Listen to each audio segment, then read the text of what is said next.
This episode was recorded in front of a live audience at the Festival of Accounting and Bookkeeping. Welcome to the Bookkeepers Podcast, sponsored by Xero. Hi and welcome to the Bookkeepers Podcast. We normally do this in a very different environment, and we thought it might be time just to change it up and give you a bit of a behind the scenes about what our conversations are really like. We share a lot of hotel rooms. I said to someone earlier that we share a bedroom a lot. Yeah, no, we don't share your bedroom or my bedroom. We share hotel rooms a lot. We do think we spend more time in hotels with each other than our own husbands. And I think I've actually spent more time with, I've been married for 22 years. I still think I've spent more time in a hotel room with you. I went home the other night and I actually stayed there like it was a hotel. I've been in London and then I just went home on the train and spent a night at home, gave my husband my washing, and then I just went to another hotel. Our poor husbands. I know, they're very forgiving. Well, this episode of the Bookkeepers Podcast is called Money Baggage and Glow-Ups. So we're going to talk to you today about drug dealers and really dodgy homemade earrings, because I think we've got some money stories for sure between us. And I think we were strangers, for anyone who doesn't know, we were strangers before we started working together. And running a business with someone that you don't know brings up so much money stuff. And I think we had to really dig through it, didn't we? Yeah, we've had to have the difficult conversations. We've had to have the tears. And then actually we've had to peel back the onion of what's going on here. Why is this an issue for you when it's not an issue for me, and vice versa? And then that brings you back to childhood. Yeah, I know. Oh, my God. I think there was a time, where you said to me, do you want me to buy you out? Because we hadn't really had that chat about money. And I don't think it was only at that point that I realised how maybe it's my attitude to risk or my thoughts about business were really shaping how I was showing up in this business. Yeah, and I think that's something I've learned about you, is that your attitude and aptitude for risk means that you feel you have to have lots of things because you think I'm going to let you down and you think I'm going to run away. So then your idea at the time was to do other things because you knew I was going to let you down in your mind. So you was protecting yourself. Yeah. Whereas I was like, why are you not all in on this? So I had to ask the question, do you want this or not? Shall I just buy you out? And I saw your face. We were having a cup of tea in Bicester Village and then we both burst into tears. And when we really love each other, we want to work together. But sometimes you have to have those really difficult. And it got to the point where I was thinking how you were showing up meant you didn't want to do it. And I was feeling like I was forcing you. But then we start breaking it down and we decided, a bit like marriage counselling, to have business counselling and coaching, but around our money beliefs. And we actually brought in our husbands as well to have that. So we had to go on a journey with it and we had to really pick it apart, because you were like, why are you saying these words? Of course I want to work with you. And I'm like, but you're not acting like it. Yeah, it's interesting, isn't it? You said to me about, I remember us doing some training around money mindset years ago, and you were talking about how if you saw someone in town who had a nice car, you just thought, well, they're like a drug dealer. Yeah, and that's brought up with my family. My family would look at someone that had something nice and be like, well, what have they done to get that? Yeah. So then I would think, well, they must be criminal or doing something that's bad in order to earn money. So then that starts shaping. When you start to earn money, there was this guilt and a feeling what are people going to think of me? People are going to think, me and you, we're quite funny, in the fact, when we've pulled up in both our cars to places, I think if people, it's so funny. You drive a Volkswagen Up and I drive a Ford Fiesta, and we're really happy with our little cars, but we're like, this does not give the image of what we think people think, and something else I'd like to know, who are you wearing today? Oh, my dress is by Shein. I'm wearing TikTok Shop. And we are so we have to say to ourselves, we've been in groups with other women and they're showing, we did go to an event once where everyone bought a Chanel bag. Oh my God, we did. And they had a photo with all of their Chanel bags. And me and Zoe came back with our Target bags and we'd bought some drugs. Melatonin for the kids to help them sleep. And we had photos by the same wall with our Target pharmacy bags because we thought it was hilarious. But it's not that we want to celebrate, and I love seeing people that wear design, and I'm having to learn Yeah. And this is what we want to talk about. Like we need to recognize that we have these things that are in us and these stories, and what does money mean to you? So when you're trying to build a successful business and you think you want more money in, what is it actually bringing up for you? And do you actually really want it? Or actually are you thinking, what is everyone going to think of me if I start earning money? I can remember when I was a kid, my mum literally spent like my whole childhood asleep. Love her. She wasn't very well. Sleeping was like the way she got through things. And we used to look after like the kids from school whose parents worked nights and stuff. And I can remember there was like me and my sister, these other two girls who were staying with us really regularly. And I was like, I don't know what to do. Like I'm the older How old daughter. were you? I don't know, like 8, 9, something like that. So there was me, one of the other girls, same age as me, then our sisters 2 years younger. And I was like, right, I know what to do. I'm going to take them to the corner shop and we're going to go and buy some sweets. And I took a pound off the top of the fridge. And anyway, I took them to the shop. We all got some sweets. Everyone was happy, out of the house for an hour or two. And then, oh my God, that was the day. Would you spend, like, I've got an 8-year-old now. I would never send my 8-year-old out to a shop now. I was thinking, how could you buy sweets for 4 kids for £1? But there you go. Our brains went in different places. But yeah, no, you wouldn't, would you? No. No, you wouldn't. And but when I came back, my mum was awake, and that money was like saved for the milkman, and she was furious. Like I'd stolen money, and like straight away those kind of experiences. I don't think we realise as adults we tie them to like bad feeling, whether it's that our I self-worth. was a thief. Yeah. It's a massive thing. And then when you start like earning money, all this stuff comes up that you didn't expect to see, and it's weird how it comes through. Yeah. And I suppose being a parent, everyone's trying, like our parents did the best that they knew how to do. No, I truly believe everyone tries their best, but there are things that we need to unpick. I remember once going shopping with my mum. So I'm the eldest of 5, and Marie, who was the youngest, was a baby. She had a pretty little dress on. She was sitting in the front of the trolley, like maybe 2. And I remember that we got to the till, and it was at Asda, and I saw in the shopping trolley was a pair of frilly socks, like a pack of 3, that my mum hadn't put on the trolley, on the scanner thing, and I cried for 48 hours thinking she'd stolen them. She just didn't see them. Yeah. But for me, I mean, I also as well, if my mum parked anywhere on a double yellow line, I'd roll down the window and scream out for a traffic warden. I was that kid. I had such a, right and wrong. Yeah, that's interesting. And so rather than just saying to her, and she was like, why are you crying? Yeah. She was like, what do you mean? And she was like, oh, I didn't see them. Like, it wasn't I didn't do it on purpose. But it's really interesting. But that's the stuff that then you don't realise how it becomes part of the story, but then it does shape like what you do. I can remember I wanted to go on a school trip in our high school, like they did I don't know, there was always a fancy skiing trip. I had a boyfriend at school and he went to Canada on a ski trip, and I was like, you for your cash. And because we think that as well, look at you for your cash. And I can remember I wanted to go on this trip to Egypt, and everyone was going to go to Cairo and see the pyramids and all this kind of stuff. And I went to my grandma's house, and I remember she had a business, so I was like, right, she's got money, she's got a business. I knocked on the door and I was like, Grandma, I want to go on this trip to Cairo, and could you lend me the money? And she just said, never a lender or borrower be, and then shut the door in my face. And I literally internalized, that shapes how I feel about borrowing. Oh my God, that makes me want to cry that your grandma did that. Oh my God, that's horrible. But she obviously, she had her own money stories. She had her own stuff. Yeah. But then you internalize that someone you look up to is sharing this with you as a teenager when you haven't really made your own decisions about money. Money was tight in our family, so I was like, well, she must be right. But think about now and you and how, if we talk about ever borrowing money in the business for investment or anything, you're like, nope. No, won't do anything. Yeah, but I've done a cash flow forecast and this, and you're like, do you know what? Just do it. Don't tell me about it. Da, da, da, da, da. It's on you. And I'm like, okay.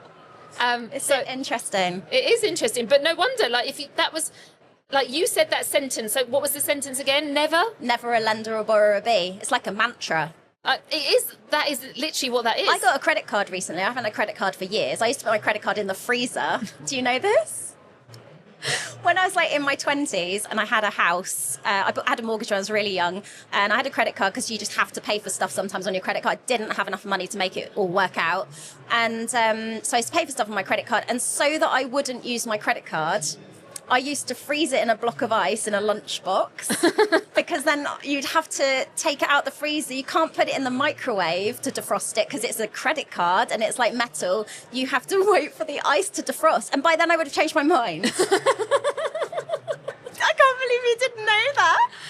But I've only recently had a credit card and I feel really uneasy about it. Yeah, I've heard you talk about it. Yeah. Like you've said to me, like, I think we paid out some divs the other day. You're like, oh God, that's great. I can clear everything off of that. Yeah. And I was like, wow. And you will clear it down. Yeah. Yeah. It's crazy, isn't it? Yeah. But we've got an Amex card in our business recently, and we've talked about doing that because, and we're actually going to go and speak to Apron today because they've just released their new expenses card. And we've been trying to figure out, like, there's a whole thing between ease and having multiple cards. Yeah. But also that's going to, for you to decide. Some of our team are here tonight, and I think we handed over one of our cards last night to go and buy extra Prosecco and cocktail trees. Yeah, and I was like, here's my PIN number. And here's my PIN number. But that was on like the debit card, not on the credit card. But that's I still default to using the debit card because I can see the money. Yeah. Weird, isn't it? It is weird, but interesting, and I think it shows that whatever anyone's going through in their business, and our clients will have their own money stories that they're bringing to the table, and you might be thinking, God, they're so difficult to work with. Yeah. Like, why are they doing this? And actually, we had someone actually wrote into us about this because she was saying exactly the same, that she had a client. And it was one of her biggest issues because she was chasing a client for payment, but she knew he had a massive debt, but he was still using, and she was still allocating a lot of things to his director's loan account for lavish holidays. But he had this big credit card debt. And what was stopping her chasing the payment was knowing that the pain of that credit card company increasing their interest rate, and then that he would suddenly feel that he'd need to find the cash to pay this credit card debt. So she was internalizing that, and she felt like if she was going to ask him to pay her bills, then she'd be causing him more stress. Hang on, so this guy had loads of money on a credit card, Yeah. and she was billing him for her bookkeeping services. Yeah. But then he wasn't paying the bill, and then she didn't want to chase him because she knew he had so much money outstanding on his credit card, even though he'd spent it on holidays and stuff. Yeah. Wow. So she said she attended an event where she did some mindset work, and she realized that it was her issue that needed to be sorted, that she was internalizing because she never wanted to have a credit card. She was internalizing what he was feeling about that credit card. And she was thinking, surely he wants to pay this credit card off before he pays me. So she actually spoke to him. She had a face-to-face chat with her client about it. He said he was very sorry and promised it wouldn't happen again and he'd pay her. But it did happen again. So she actually refused to continue working with him until the fees were up to date. And now she's had to disengage him because he actually never did what he said. And she says she feels that she's a lot stronger now, that she realised that his values around money were not the same as hers. Yeah. That's really interesting. It is. Like, just like the psychology of charging. Yeah. Like, we feel like sometimes we turn all of these stories that we've got about ourselves into stories about our business without even realizing that we're doing it. And then we stop ourselves being successful and think, well, I'm not allowed to be successful, or we beat ourselves up because we haven't been successful so far, and it's because of all this stuff that we haven't even processed. Yeah. And we take it in. We've got another bookkeeper that used to be a chiropodist. Oh, yeah. And she used to leave the patient's house after working on their feet. She's gone from feet to finance. But as she was leaving the patient's house, if they didn't offer the money to her, then she was too embarrassed to ask for it. And she'd rather leave without being paid than ask for the money. And she said she still feels like she's the same in her bookkeeping business. Isn't that interesting? Like having the permission to be able to ask for something when she's clearly, they've got brand new shiny feet. Can you imagine being at someone's house and you've like done this service, whatever she did, her toenails or whatever, and then they're like, okay, thanks, bye. Yeah. I can remember when I was a teenager, I used to sell Betterware. Do you remember Betterware? Yes. It was like this magazine with all this like rubbish I loved homeware Betterware. stuff. Yeah, really expensive, like random stuff. And I can remember I lived in Swanage when I was growing up. So it's like a seaside town, really like wealthy old ladies living in like seaside apartments. So I just went and delivered my Betterware I only went to those buildings. So I put all my like magazines through the doors, you know, like ideal client, let's go to the ideal client, give them a magazine. And there was this old lady and she would buy something pretty much every time. And I can remember her buying this banana tree. It's like the kind of thing where you hang your bananas on the little hook, right? Yeah. And anyway, the day I went to deliver it, she was like, oh, come in, dear. And, you know, and I was like, oh, God, here we go. I'll go in, like, just like, because she's probably like really lonely. Yeah. And she wanted me to help her build the banana tree. But can you imagine if like I'd done all this stuff and then like, and I mean, I was doing that all for free. Like no one was paying me for that. But I'm just thinking like you go in and you do a service to someone and then someone doesn't pay you. Like how awkward does that feel? But I think I know, thank goodness for things like Go Cardless and Adfin that get the automation sorted for our payments, because I'm sure there are many bookkeepers and accountants that hate the idea of chasing for it. And when I moved my invoices to being at the beginning of the month and given people only 7 days, it kind of gave me back that little bit of control, because if that direct debit stopped, then I'd stop doing if they didn't pay it, I'd stop doing the work for the rest of that month. So rather than in the past when I used to raise an invoice at the end of the month and give them 30 days notice, I was 60 days in before it was even due. Yeah. That wasn't their fault, that was my fault. Yeah. So I think, but we have to know that we are allowed to make those decisions for our business. And actually, when I think of the chiropodist and sitting like that, like you say, they're mostly lonely. They are not thinking you are worthless, I'm not paying you. No. They've just forgotten. Maybe they're on some medication. Maybe they're getting older and they've just forgotten. And they'll be beating themselves up afterwards going, oh my goodness, I can't believe I forgot to pay. I know. But isn't it funny that she didn't feel she could ask? I know. You got me thinking, actually. You just mentioned Go Cardless, and I was just thinking about like things that we can, because of like these money stories, right, we can be quite cheap on stuff, like when we start our businesses. And when you think about success and building, like, I don't know, building your successful business, but the money baggage that is going to hold you back, sometimes we don't make the decisions that allow us to scale the business. Because I know Emma got in touch with us, didn't she? And she was talking about how she tried to avoid paying like Go Cardless fees. Yeah, she said that she didn't want to pay Go Cardless and Stripe fees initially, so she was invoicing everyone manually for bank transfers. And then she quickly realised, after like the hell of trying to keep chasing people, that she called it the piddly percentage of the fee was worth not having to chase late payments. And sometimes it's about knowing that, and also because something else we found, someone else said, I think it was Charlotte, she said, I found it really hard to justify paying for higher cost subscriptions when I was charging so little. And so I did daft things like buying huge amounts of subscriptions for hardly anything to get them cheap, and then not being aware of when they were going to go to full price and getting a very expensive shock. So I think we need to realise that actually, how do we invest in our future without scrimping?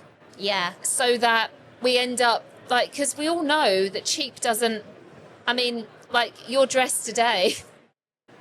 It's lovely. It's lovely, but it's the wrong size, and we had to adjust it with hairbands in the hotel room. And my dress is too big. Your dress is too big. To like make a little ponytail to like hold it together. An internal ponytail to hold it together.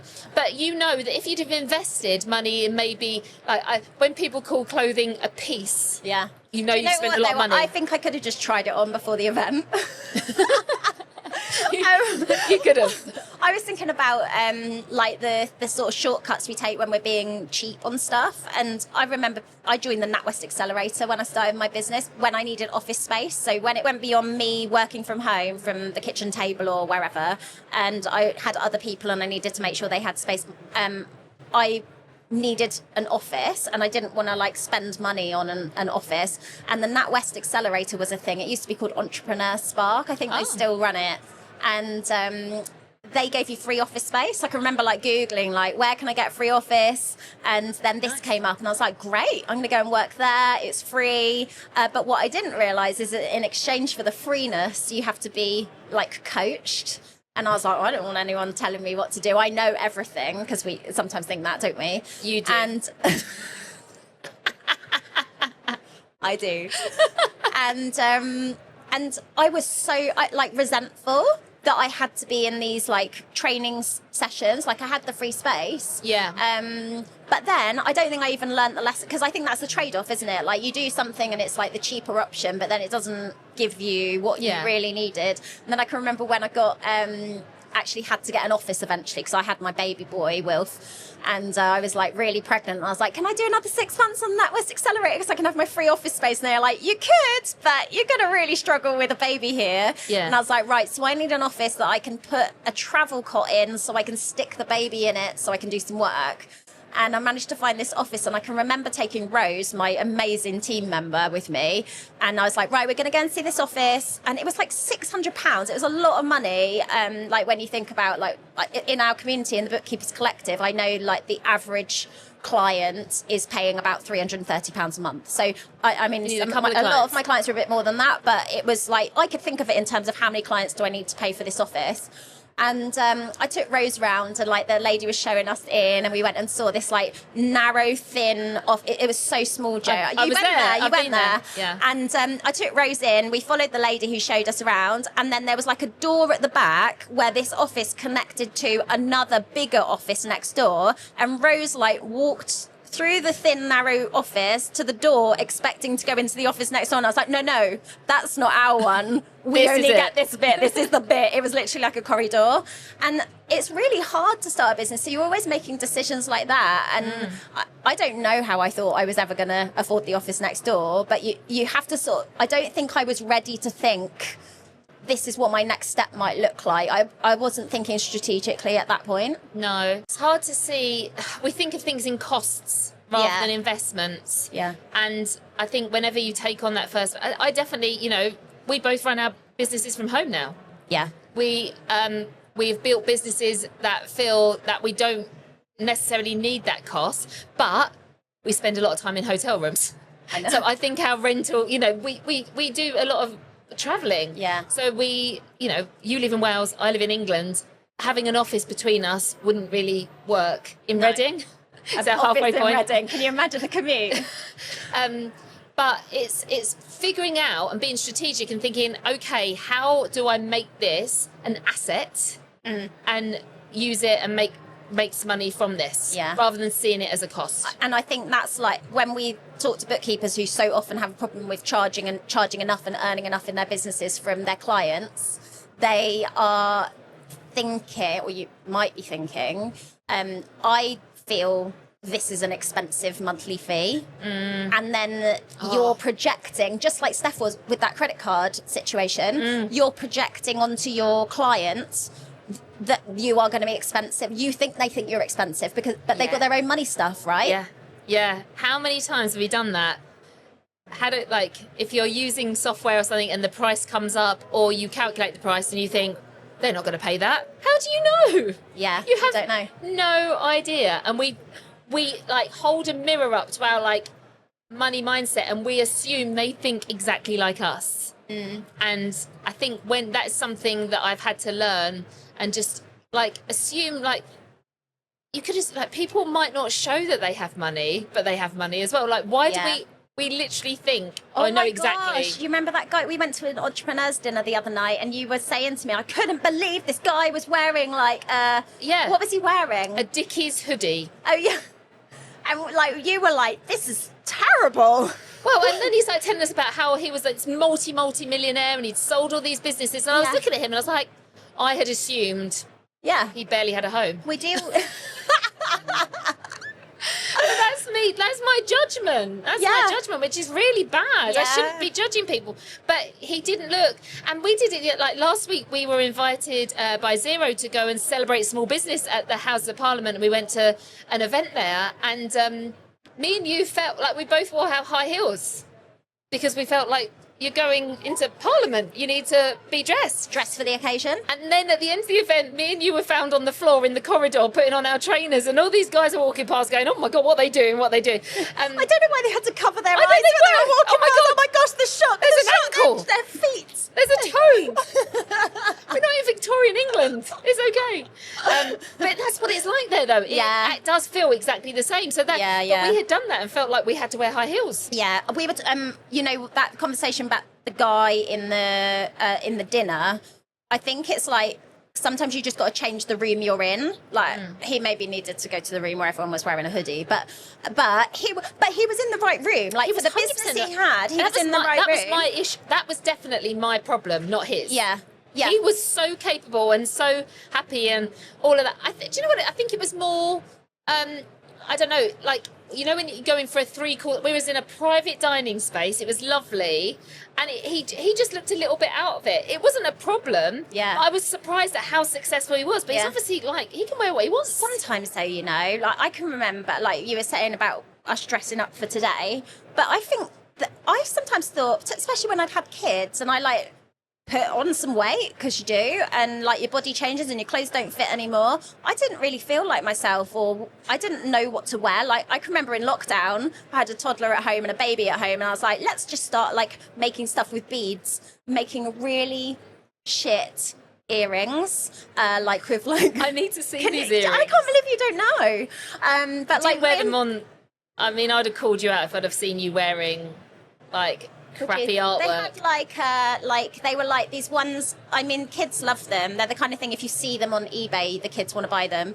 They look like little slices of, you know, when you get a stick of rock. Yeah. If you cut through the rock, you can see like they sound the hideous. word. But it had like fruit. It was like oranges. You're giving me the ick. There was like an apple one, and then we'd like. But my daughter knows how to use pliers. She's 8, so you know. That's cool. That sounds perfect for her. But does she ever resist? No.